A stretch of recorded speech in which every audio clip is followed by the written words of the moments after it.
నమస్కారం ETV news కి స్వాగతం ముందుగా ముఖ్యాంశాలు ఖాతాల్లో జమ చేస్తున్న నల్లధనంపై కేంద్ర ప్రభుత్వం దృష్టి 60% వరకు పన్ను విధించాలని మంత్రివర్గంలో నిర్ణయించినట్లు సంకేతాలు నేటి నుంచి పెద్ద నోట్ల మార్పిడి నిలిపివేస్తున్న కేంద్రం ఖాతాల్లో జమ చేసిన తర్వాతే తీసుకోవాలని స్పష్టీకరణ పాత 500 నోట్లకు కొన్ని వెసులుబాట్లు పోస్టాఫీసుల్లో నల్లధనానికి పొదుపు రంగు పులుముతున్న అక్రమార్కులు 20% కమిషన్తో నోట్ల మార్పిడి హైదరాబాద్ లో సీబీఐ విస్తృత తనిఖీలు తెలంగాణకు 5,000 కోట్ల నగదు పంపాలని కేంద్రాన్ని కోరిన సర్కార్ 2,000 నోటు మార్పిడిలో ప్రజలకు ఇబ్బందులు తప్పడం లేదని ఆర్బీఐకి వివరణ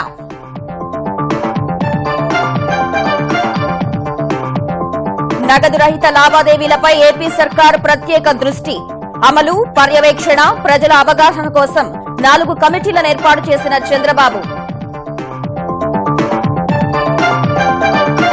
హైదరాబాద్ లో నేటి నుంచి డీజీపీల సమావేశం హాజరు కానున్న ప్రధాని మోదీ ఉగ్రవాదం అంతర్గత భద్రత సహా పలు అంశాలపై కీలక చర్చలు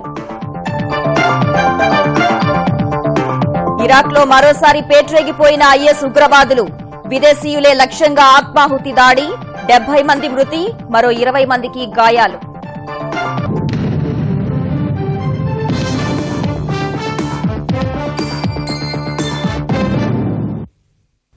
నల్లధనాన్ని రూపుమాపాలన్న ఆశయంతో 1,500 నోట్లు రద్దు చేసిన కేంద్ర ప్రభుత్వం మరో కఠిన నిర్ణయం తీసుకునే దిశగా అడుగులు వేస్తోంది లెక్కల్లో చూపని డిపాజిట్లపై భారీగా పన్ను వేయాలని యోచిస్తోంది పరిమితికి మించిన లావాదేవీలపైన కొరడా జులిపించేందుకు సిద్దమైంది ఈ మేరకు కేంద్ర మంత్రివర్గంలో పలు కీలక నిర్ణయాలు తీసుకున్నట్టు తెలుస్తోంది మరోవైపు దేశీయంగా నల్లధనాన్ని కట్టడి చేసే చర్యల్లో భాగంగా 500, 1,000 రూపాయల నోట్ల మార్పిడిని ఇవాళ్టి నుంచి నిలిపివేసింది ఈ పాత నోట్లను ఖాతాల్లో జమ చేసుకునే వెసులుబాటును మాత్రం డిసెంబర్ నెలాఖరు వరకు కొనసాగిస్తోంది ప్రధాని నరేంద్ర మోదీ అధ్యక్షతన గురువారం రాత్రి అత్యవసరంగా సమావేశమైన కేంద్ర మంత్రివర్గం పలు కీలక నిర్ణయాలు తీసుకుందని సమాచారం ఇన్నాళ్లు లెక్కల్లో చూపకుండా నోట్ల రద్దుతో భారీ మొత్తాల్లో బ్యాంకుల్లో జమ చేసిన వారిపై కఠినంగా వ్యవహరించాలని తీర్మానించినట్టు తెలుస్తోంది నిర్ణీత పరిమితికి మించి బ్యాంకుల్లో భారీగా వచ్చిన డిపాజిట్లపై 60% వరకు పన్ను విధించాలని నిర్ణయించినట్టు తెలిసింది ఈ మేరకు ఆదాయ పన్ను చట్టంలో సవరణలు చేయాలని భావిస్తున్నట్టు వెల్లడైంది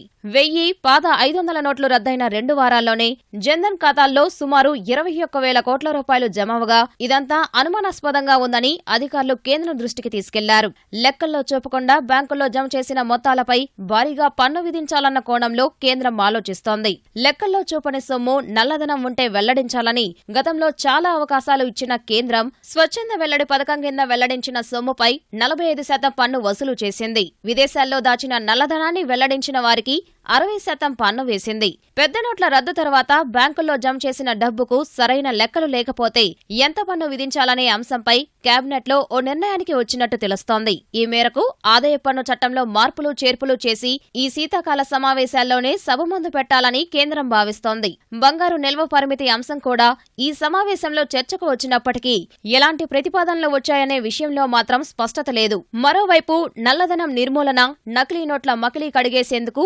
1,000 పాత 500 రూపాయల నోట్ల రద్దుకు సంబంధించి కేంద్రం గురువారం కీలక నిర్ణయం తీసుకుంది నిన్నటి వరకు ఆ నోట్లను బ్యాంకుల్లో మార్చుకునేందుకు వీలు కల్పించిన ప్రభుత్వం ఇకపై జమ చేయడానికి మాత్రమే అనుమతి ఇచ్చింది రద్దయిన పాత నోట్ల మార్పిడిని నిలిపేస్తున్నట్టు ప్రకటించింది ఖాతాలు లేని వాళ్లు కొత్తగా ఖాతాలు తెరుచుకుని నోటు జమ చేసుకోవచ్చని తెలిపింది ఈ నోట్లు బ్యాంకుల్లో జమ చేసి ఏటీఎంల ద్వారానే కొత్త నోట్లు తీసుకునే అవకాశం ఉందని స్పష్టం చేసింది బ్యాంకు కౌంటర్లలో పాత నోట్ల మార్పిడి తగ్గుతున్నందునే ఈ నిర్ణయం తీసుకున్నట్టు కేంద్రం తెలిపింది పాత నోట్ల రద్దుతో ప్రజల సమస్యలు ఎదుర్కొంటున్న దృష్ట్యా ఇచ్చిన వెసులుబాట్లను డిసెంబర్ 15 వరకు పొడిగించింది కేంద్ర రాష్ట్ర ప్రభుత్వాలు పురపాలక స్థానిక సంస్థల పాఠశాలల్లో 2,000 రూపాయల వరకు ఉన్న రుసుమును పాత 500 రూపాయల నోట్లతో డిసెంబర్ 15 వరకు చెల్లించవచ్చని తెలిపింది పాత 500 రూపాయల నోట్లతో మొబైల్ ప్రీపెయిడ్ రీఛార్జ్ తీసుకునే అవకాశం కల్పించింది సహకార రంగంలోని అన్ని సూపర్ బజార్లలో పాత 500 రూపాయల నోట్లతో కొనుగోళ్లు జరిపేందుకు అవకాశం ఇచ్చిన కేంద్రం ఈ కొనుగోళ్ల మొత్తాన్ని 5,000కే పరిమితం చేసింది విద్యుత్ నీటి బిల్లుల చెల్లింపునకు పాత 500 రూపాయల నోట్లు వినియోగించుకోవచ్చని తెలిపింది తెలిపింది. టోల్ ప్లాజాల రుసుముల ఎత్తివేత డిసెంబర్ 2 అర్ధరాత్రి వరకు పొడిగించింది. డిసెంబర్ 15 వరకు పాత 500 నోట్లతో టోల్ పన్ను చెల్లించవచ్చని తెలిపింది. 1000 రూపాయల నోట్లు అనుమతించారు. 1000 రూపాయల నోట్లను బ్యాంకుల్లోనే డిపాజిట్ చేసుకోవాలి. నోట్ల రద్దు అంశంపై ప్రతిపక్షాలు చేస్తున్న ఆరోపణలను సమర్థంగా తిప్పికొట్టేందుకు భారతీయ జనతా పార్టీ 40 మంది ఎంపీలతో వివిధ బృందాలను ఏర్పాటు చేసింది. గత పార్లమెంట్ సమావేశాల సమయంలో వివిధ అంశాలపై ఎంపీలకు అవగాహన కల్పించేందుకు ఇలాంటి బృందాలను ఏర్పాటు చేసిన భాజపా అధినాయకత్వం ఈసారి విందు సమావేశాల ద్వారా వారికి మార్గనిర్దేశనం చేయాలని నిర్ణయించింది. ఈ విందు భేటీలకు భాజపా జాతీయ అధ్యక్షుడు అమిత్ షా సహా కేంద్ర మంత్రులు హాజరుకానున్నారు. ఈ నిర్ణయం మేరకు నిన్న పార్లమెంటరీ వ్యవహారాల మంత్రి అనంత్ కుమార్ నివాసంలో జరిగిన సమావేశంలో పెద్ద నోట్ల రద్దు అంశం, అందుకు కారణాలు, భవిష్యత్ ఉపయోగాలు వంటి అంశాల్లో ఎంపీలకు అవగాహన కల్పించారు. ఈ భేటీలో మంత్రులు అరుణ్ జైట్లీ, రాజ్నాథ్ సింగ్, మనోహర్ పారికర్, సురేష్ ప్రభు, జేపీ నడ్డా ఎంపీలకు దిశానిర్దేశనం చేశారు. పెద్ద నోట్ల రద్దు తర్వాత పోస్టాఫీసులో జరిగిన నగదు మార్పిడిలో పెద్ద ఎత్తున గోల్మాల్ జరుగుతున్నట్టు తెలుస్తోంది. నల్ల కుబేరులు తెస్తున్న లక్షలాది రూపాయలను 20% కమిషన్ తీసుకుని కొత్త నోట్లు ఇస్తున్నట్లు గ్రహించిన సీబీఐ హైదరాబాద్లోని పలు ప్రాంతాల్లో అర్ధరాత్రి వరకు తనిఖీలు జరిపింది. హిమాయత్ నగర్ పోస్టాఫీసులో సోదాలు నిర్వహించిన సీబీఐ ప్రత్యేక బృందం పెద్ద మొత్తంలో నగదు, దస్త్రాలను స్వాధీనం చేసుకుంది. కమిషన్ పద్దతిలో 40 లక్షల రూపాయల వరకు నగదు మార్చారనే సమాచారంతో తనిఖీలు జరిపిన అధికారులు కార్యాలయం నుంచి 2 సంచుల్లో నగదుతో పాటు ఆధారాల వివరాలు, 2 ప్రింటర్లను వెంట తీసుకెళ్లారు. నిన్న మధ్యాహ్నం 2 గంటల నుంచి అర్ధరాత్రి 1 గంట వరకు కార్యాలయ ఉద్యోగులు, అధికారులను ప్రశ్నించిన సీబీఐ ఓ మహిళా అధికారిని అదుపులోకి తీసుకుంది. నోట్ల రద్దు తర్వాత బ్యాంకుల్లో జమయ్యే నగదు కంటే 3 రెట్లు తపాలా కార్యాలయాల్లో జమ అవుతుండటంపై దృష్టి సారించిన ఆర్థిక శాఖ అధికారులు చాలా మంది బినామీ పేర్లతో పొదుపు ఖాతాలు తెరిచి వాటిల్లో నల్లధనాన్ని వేసి తద్వారా సొమ్ము చేసుకుంటున్నారని గుర్తించింది. వాటిపై దృష్టి సారించిన సీబీఐ త్వరలోనే మరిన్ని దాడులు చేసేందుకు సిద్దమైంది. పెద్ద నోట్ల రద్దుతో గ్రామీణ ప్రాంతాల్లో నగదు కార్యకలాపాలు పూర్తిగా స్తంభించాయని తెలంగాణ ఆర్థిక మంత్రి ఈటెల రాజేందర్ ఆందోళన వ్యక్తం చేశారు. 13వ రాష్ట్ర స్థాయి బ్యాంకర్ల సమితి సమావేశానికి వ్యవసాయ మంత్రి పోచారం శ్రీనివాసరెడ్డితో కలిసి హాజరైన ఆయన సాధ్యమైనంత త్వరగా చిల్లర లభ్యమయ్యేలా కేంద్రం చర్యలు తీసుకోవాలని కోరారు. నోట్ల రద్దు జరిగి రోజులు గడుస్తున్నా సమస్యలు పెరుగుతున్నాయే తప్ప తగ్గడం లేదన్న ఈటెల నల్ల కుబేరులపై కేంద్రం సంధించిన అస్త్రం సామాన్యులను ఇక్కట్లు పాల్చేసిందని ఆవేదన వ్యక్తం చేశారు. తెలంగాణలో 36 లక్షల ఆసరా పింఛన్లు ఆగిపోయాయని తెలిపారు. ఇదే సమయంలో రాష్ట్ర స్థాయి బ్యాంకర్ల సమితి సమావేశంలో తీసుకున్న నిర్ణయాలు క్షేత్రస్థాయిలో అమలు కానప్పుడు ఈ సమావేశాలు ఎందుకని బ్యాంకర్ల తీరుపై మంత్రి పోచారం శ్రీనివాసరెడ్డి తీవ్ర ఆగ్రహం వ్యక్తం చేశారు. రైతులకు రుణాలు ఇచ్చే విషయంలో ఎన్నిసార్లు చెప్పినా బ్యాంకర్లు విధానం మార్చుకోవడం లేదని ఆయన మండిపడ్డారు. రూపాయలు చలామణి కావాలంటే తప్పకుండా 500 రూపాయల నోట్లో, 1000 రూపాయల నోట్లో, లేకపోతే ఇంకా తక్కువనో లేకపోయినట్టు చలమైనటువంటి ఆస్కారం లేదు. మొన్న రిక్వెస్ట్ చేసినాం, నిన్న రిక్వెస్ట్ చేసినాం. తక్షణమే కనీసం తెలంగాణ రాష్ట్రానికి ఒక 5,000 కోట్ల రూపాయల డినామినేషన్స్ ఏవైతున్నాయో 500 రూపాయల నోట్లో 1000 వస్తాయో రావో తెలియదు. 1000 రాకపోతే ఉన్న 500 రూపాయల నోట్లో లేకపోతే 100 రూపాయల నోట్లో తక్షణమే ఇచ్చే కానీ ఇది కుదరపడదని చెప్పి మేము భావిస్తా ఉన్నాం. బాధాకరమైన విషయం ఏంటంటే మాటికి ఎన్నిసార్లు చెప్పినా కొన్ని బ్యాంకర్స్ యొక్క విధానం మారలే. వడ్డీ లేని రుణం కింద రాష్ట్ర కేంద్ర ప్రభుత్వాలు భరించుకుంటున్నాయి. 1 lakh దాటేటువంటి వారికి పావుల వడ్డీ వసూలు చేయమన్నాం. నేను కొద్ది బాధతో మాట్లాడుతున్నాను. కొన్ని బ్యాంకులు మరి ముక్కువిండి వడ్డీతో సహా కడితేనే రెన్యువల్ చేస్తా లేకుంటే చెయ్యము అని మొండికేసి కూర్చుండి వడ్డీ వసూలు చేసి రెన్యువల్ చేశారు. అటువంటప్పుడు మేము వచ్చి ఇక్కడ రిక్వెస్ట్ చేయడం కూడా మా మాట అరణ్యరోధంగా జరుగుతుంది తప్పితే సంపూర్ణంగా అమలు జరుగుతలేదు. ఆస్తి పన్ను, తాగునీటి బిల్లుల కోసం రద్దయిన పెద్ద నోట్లను తీసుకున్న బల్దియా, జలమండలి అధికారులు ఇవాళ్టి నుంచి ఈ విధానాన్ని నిలిపివేయాలని నిర్ణయించారు. డిసెంబర్ 15 వరకు ఈ అవకాశాన్ని వినియోగించుకోవడానికి అనుమతించిన కేంద్రం రాత్రి జారీ చేసిన నోటిఫికేషన్లో నగరపాలక సంస్థకు సంబంధించిన స్పష్టత లేకపోవడం వల్ల రద్దయిన నోట్లతో ఆస్తి పన్నును వసూలు చేయకూడదని నిర్ణయించినట్లు జీహెచ్ఎంసీ కమిషనర్ జనార్దన్ రెడ్డి చెప్పారు. ఇవాళ కేంద్ర ప్రభుత్వ అధికారుల నుంచి వివరణ తీసుకున్న తర్వాత అవసరమైతే మరోసారి ఈ విధానాన్ని అమలు చేస్తామన్నారు. తాము కూడా బల్దియా నిర్ణయానికి అనుగుణంగానే రద్దయిన నోట్లతో తాగునీటి బిల్లుల్ని కట్టించుకోవడాన్ని నిలిపివేస్తున్నామని జలమండలి ఎండీ దాన కిషోర్ చెప్పారు. అయితే కేంద్రం నోటిఫికేషన్లో తాగునీటి, విద్యుత్ బిల్లులు రద్దయిన నోట్లతో కట్టించుకోవచ్చని ఉండగా దీనిపై పరిశీలన చేసి తుది నిర్ణయం తీసుకుంటామని ఆయన తెలిపారు. రద్దయిన నోట్లతో బిల్లులు కట్టించుకునే అవకాశం కల్పించడం వల్ల జీహెచ్ఎంసీకి దాదాపు 250 కోట్లు, జలమండలికి 100 కోట్ల రూపాయల రాబడి వచ్చింది. తెలంగాణ దక్షిణ మండలి విద్యుత్ సంస్థ మాత్రం రద్దయిన నోట్లతో విద్యుత్ బిల్లులు వసూలు చేయాలని నిర్ణయించినట్టు తెలుస్తోంది. ఈ సంస్థకు కూడా గతేడాది కంటే ప్రస్తుతం అదనంగా 150 కోట్ల రూపాయలు ఆదాయం వచ్చింది. నగదు రహిత లావాదేవీలు మరింత పెంచేందుకు ఆంధ్రప్రదేశ్ ప్రభుత్వం చర్యలు వేగవంతం చేసింది. ఈ తరహా లావాదేవీలపై ప్రజలకు అవగాహన కల్పించేందుకు 4 కమిటీలను నియమిస్తున్నట్లు ముఖ్యమంత్రి చంద్రబాబు ప్రకటించారు. గ్రామాల్లోని కిరాణా దుకాణాల్లో సైతం ఈ పోస్ మిషన్ అందుబాటులోకి తీసుకురావాలని ఆదేశాలు జారీ చేశారు. ప్రభుత్వ కార్యక్రమాలు, పథకాల వినియోగంలో ఈ కేవైసీ తప్పనిసరి చేస్తామని స్పష్టం చేశారు. పెద్ద నోట్ల రద్దుతో సామాన్యులు పడుతున్న ఇబ్బందులు తొలగించేందుకు ఆంధ్రప్రదేశ్ ప్రభుత్వం నగదు రహిత లావాదేవీలపై ప్రత్యేక దృష్టి సారించింది. భవిష్యత్తులోనూ అవినీతి అంతానికి ఈ తరహా లావాదేవీలే ఏకైక మార్గమన్న ముఖ్యమంత్రి చంద్రబాబు నగదు రహిత లావాదేవీలపై ప్రజలకు అవగాహన కల్పించేందుకు బ్యాంకులు, ప్రభుత్వ ఉన్నతాధికారులతో 4 కమిటీలు ఏర్పాటు చేస్తున్నట్టు తెలిపారు. జన్ధన్, ఆధార్, రూపే కార్డులను అనుసంధానం చేసే ప్రక్రియను పర్యవేక్షించడానికి ఒకటి, వినియోగదారులకు కొత్త ప్రక్రియపై అవగాహన కల్పించేందుకు మరో కమిటీ ఏర్పాటు చేశారు. ఈ-పాస్ మిషన్ల సమీకరణ, వాటి అవసరాలను పర్యవేక్షించేందుకు ఒకటి, వినియోగదారులపై ఛార్జీల భారం లేకుండా చూడ్డానికి ఆర్థిక, ఆర్బీఐ, ఎస్బీఐ, ఆంధ్ర బ్యాంకు అధికారులతో మరో కమిటీని ఏర్పాటు చేస్తున్నట్లు విజయవాడ కమాండ్ కంట్రోల్లో నిర్వహించిన సమీక్షలో వెల్లడించారు.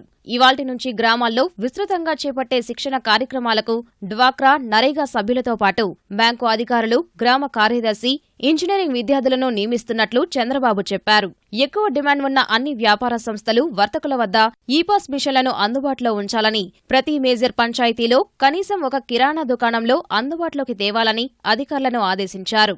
ఆర్టీసీ బస్సుల్లో డెబిట్, రూపే కార్డుల ద్వారా టికెట్లు ఇచ్చే అవకాశాలను పరిశీలించి త్వరలో అమల్లోకి తీసుకురావాలని తెలిపారు. ప్రభుత్వ పథకాల వినియోగంలో ఇకపై ఈకేవైసీ తప్పనిసరి చేస్తున్నట్లు వెల్లడించిన చంద్రబాబు ఈకేవైసీ అనుసంధానం ద్వారా ప్రజా సాధికార సర్వేను సంపూర్ణం చేయాలని అధికారులను ఆదేశించారు. సర్వేలో వచ్చిన సమాచారం ఆధారంగా ఇకపై ప్రభుత్వ సంక్షేమ, అభివృద్ధి ఫలాలు లబ్ధిదారులకు చేరుతాయని చెప్పారు. ప్రభుత్వం అందించే ప్రతి ప్రయోజనాన్ని ఇకపై సర్వేలో నమోదు చేసుకున్న వారికే అందించే అవకాశముందని తేల్చి చెప్పారు.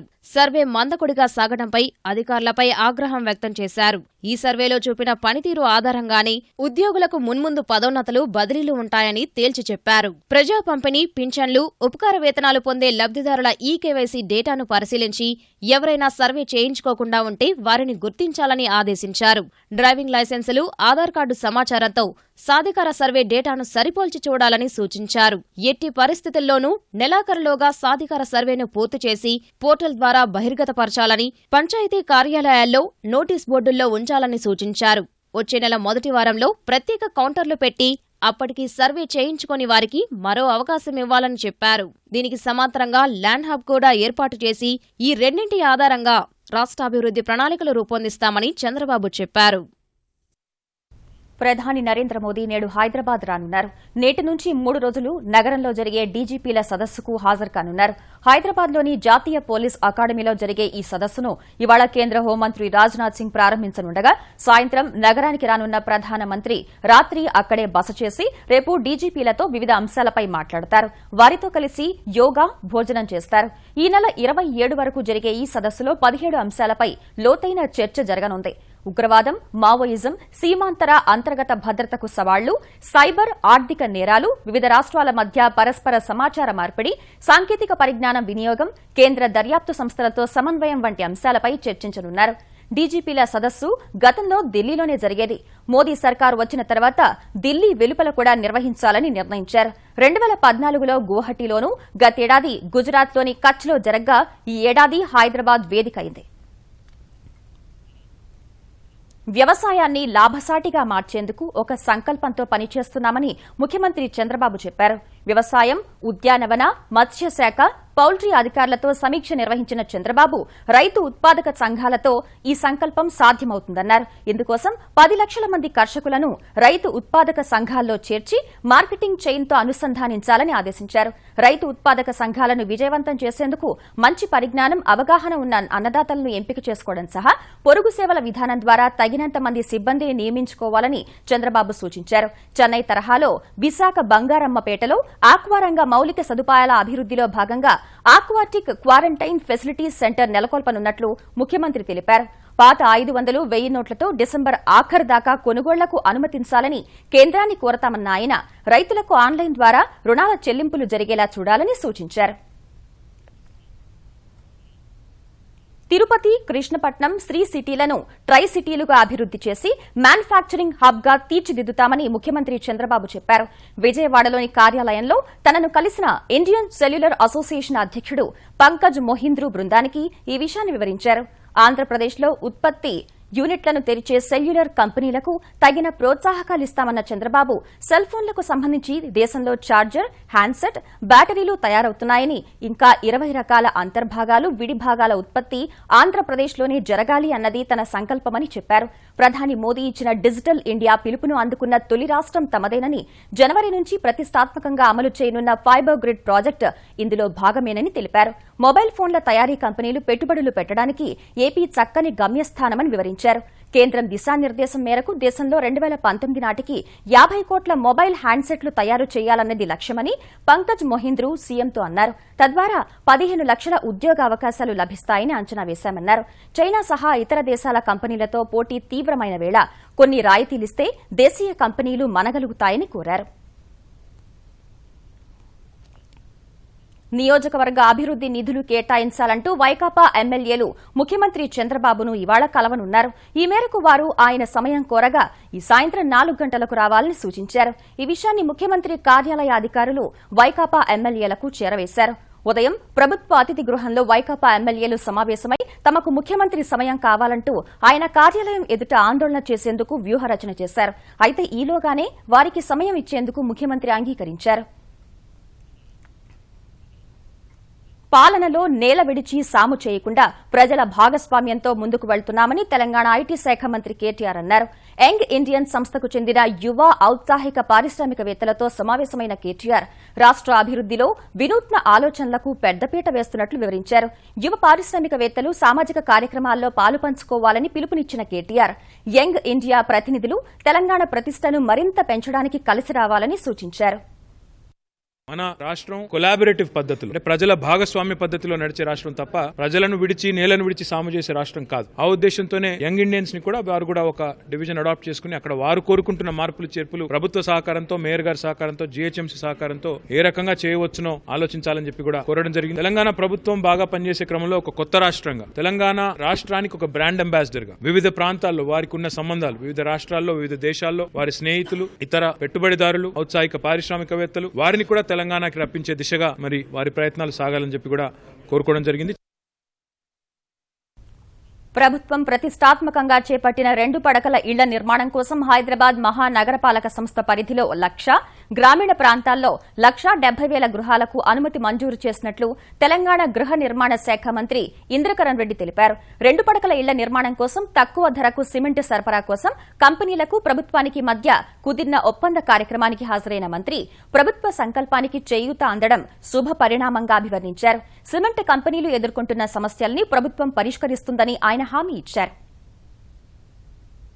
ప్రభుత్వం ఎప్పుడు కూడా మర్చిపోదు. అందరూ కూడా ఈ రీకన్స్ట్రక్షన్ అవసరంలో భాగస్వామ్యం ఇది కూడా తప్పకుండా ఉంటుందని నేను ఎక్స్పెక్ట్ చేసుకున్నాను. కాబట్టి ఈ సిమెంట్ 230 రూపీస్ అందరూ కూడా ఒప్పుకున్నందుకు తెలంగాణ రాష్ట్ర ప్రభుత్వం తరఫున అందరూ కూడా ఉదయపూర్వకంగా కృతజ్ఞతలు. ఎటువంటి ఇష్యూస్ వచ్చినా సెక్రటరీ గారు కూడా అవైలబుల్ ఉంటారు, మేము కూడా అవైలబుల్ ఉంటాం. ఏ ఇష్యూ వచ్చినా దాన్ని తప్పకుండా సార్ట్ అవుట్ చేయడానికి ప్రయత్నం చేస్తాం.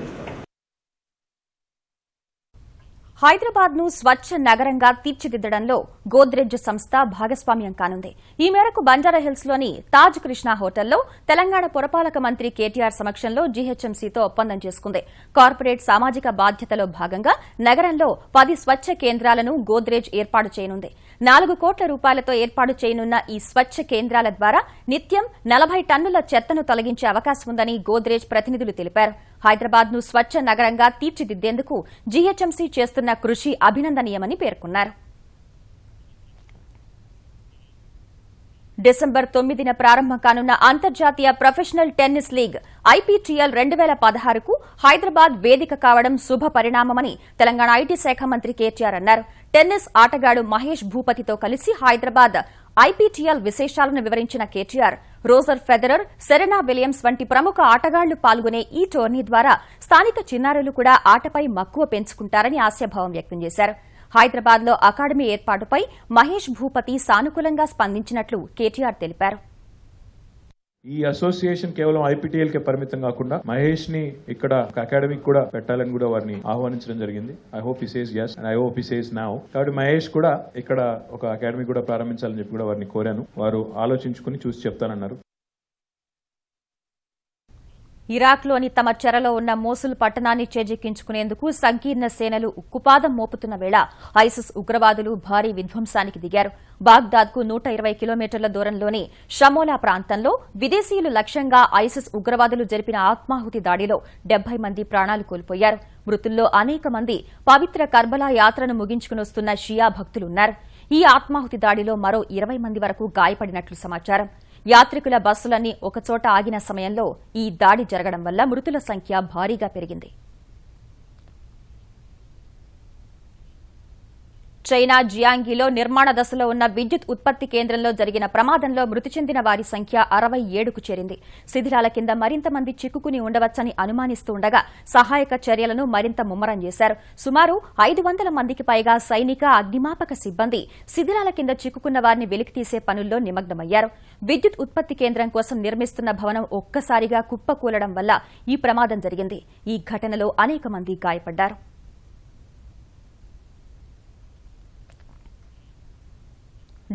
ఏళ్లుగా రగిలిపోతున్న కశ్మీర్లో త్వరలోనే శాంతి స్థాపన జరుగుతుందని ఆర్ట్ ఆఫ్ లివింగ్ వ్యవస్థాపకులు శ్రీ రవిశంకర్ ఆశాభావం వ్యక్తం చేశారు. ఆర్ట్ ఆఫ్ లివింగ్ ఆధ్వర్యంలో కశ్మీర్లో తగులపెట్టిన 27 పాఠశాలలు తిరిగి ప్రారంభించడం సహా అక్కడ యువతకు వృత్తి నైపుణ్య శిక్షణా కేంద్రాలు ఏర్పాటు చేస్తున్నట్లు ఆయన చెప్పారు.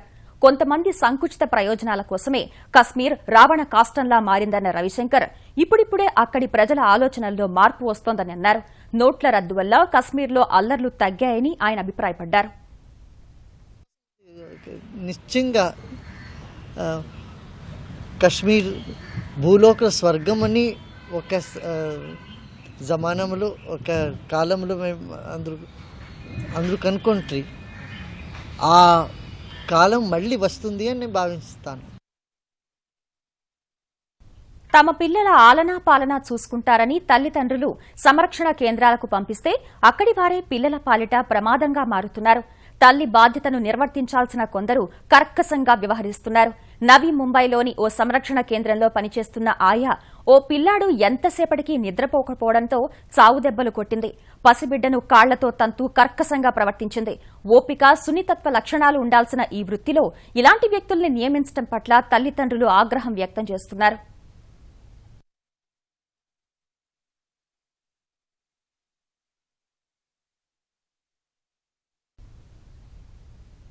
ఇక ముఖ్యాంశాలు మరోసారి.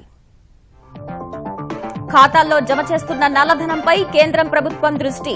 60% వరకు పన్ను విధించాలని మంత్రివర్గంలో నిర్ణయించినట్లు సంకేతాలు. నేటి నుంచి పెద్ద నోట్ల మార్పిడి నిలిపివేస్తున్న కేంద్రం. ఖాతాల్లో జమ చేసిన తర్వాతే తీసుకోవాలని స్పష్టీకరణ. పాత 500 నోట్లకు కొన్ని వెసులుబాట్లు. పోస్టాఫీసుల్లో నల్లధనానికి పొదుపు రంగు పులుముతున్న అక్రమార్కులు. 20% కమిషన్తో నోట్ల మార్పిడి. హైదరాబాద్ లో సీబీఐ విస్తృత తనిఖీలు.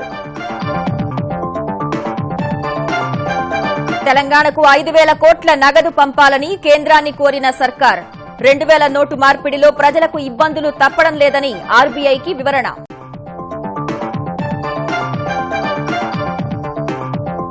నగదు రహిత లావాదేవీలపై ఏపీ సర్కార్ ప్రత్యేక దృష్టి. అమలు, పర్యవేక్షణ, ప్రజల అవగాహన కోసం 4 కమిటీలను ఏర్పాటు చేసిన చంద్రబాబు.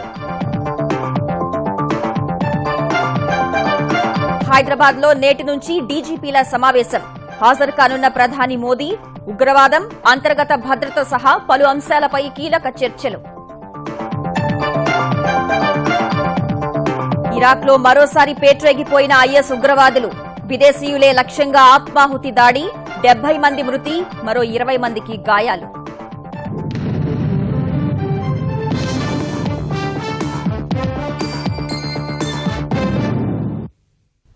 ఈటీవీ న్యూస్ సమాప్తం. నమస్కారం.